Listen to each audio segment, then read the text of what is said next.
ഈ കഞ്ചാവ് വേട്ടയുമായി ബന്ധപ്പെട്ട മറ്റൊരു വാർത്തയിലേക്ക് കൂടി പോകണം. ഇന്നലെ നമ്മൾ കണ്ടൊരു പ്രധാനപ്പെട്ട വാർത്തയായിരുന്നു നെടുമ്പാശ്ശേരി വിമാനത്താവളത്തിൽ ഹൈബ്രിഡ് കഞ്ചാവ് വേട്ട നടത്തിയത്.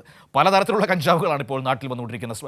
പണ്ടൊക്കെ കേൾക്കുന്നത് പോലെ ഈ നാടൻ കഞ്ചാവ് മാത്രമല്ല, ഹൈബ്രിഡ്, അതിനേക്കാൾ ലഹരി കൂടിയ സാങ്കേതിക സംവിധാനങ്ങൾ ഉപയോഗിച്ച് ഡെവലപ്പ് ചെയ്ത ഹൈബ്രിഡ് കഞ്ചാവ് അടക്കമുള്ള കാര്യങ്ങൾ ഇപ്പോൾ നാട്ടിലുണ്ട്. ആ രീതിയിൽ ഹൈബ്രിഡ് കഞ്ചാവ് വേട്ടയിൽ 2 പേരെ റിമാൻഡ് ചെയ്തിരിക്കുകയാണ്. 15 കിലോ ഹൈബ്രിഡ് കഞ്ചാവ് കടത്താൻ ശ്രമിച്ച 2 സ്ത്രീകളാണ് റിമാൻഡിലായിരിക്കുന്നത്. കൊച്ചി വഴി ഉത്തരേന്ത്യയിലേക്ക് മയക്കുമരുന്ന് കടത്താനായിരുന്നു പദ്ധതിയെന്നാണ് കസ്റ്റംസ് ഇപ്പോൾ വ്യക്തമാക്കിയിരിക്കുന്നത്. തായ്ലൻഡിൽ നിന്ന് ചൊവ്വാഴ്ച രാത്രിയാണ് 2 സ്ത്രീകൾ കഞ്ചാവുമായി നെടുമ്പാശ്ശേരി വിമാനത്താവളത്തിലെത്തിയത്.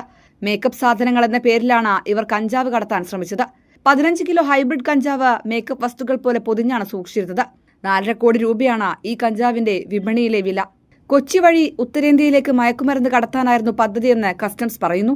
ഡൽഹി സ്വദേശിയായ സ്വാന്തി, രാജസ്ഥാൻ സ്വദേശിയായ മാൻവി എന്നിവരാണ് കസ്റ്റംസിന്റെ പിടിയിലായത്. പ്രതികളെ അങ്കമാലി കോടതിയിൽ ഹാജരാക്കി റിമാൻഡ് ചെയ്തു. നെടുമ്പാശ്ശേരി വിമാനത്താവളത്തിൽ 3 മാസത്തിനിടെ 40 കിലോ ഹൈബ്രിഡ് കഞ്ചാവാണ് കസ്റ്റംസ് പിടികൂടിയത്. വരും ദിവസങ്ങളിലും കർശന പരിശോധന തുടരും. കൈരളി ന്യൂസ്, കൊച്ചി.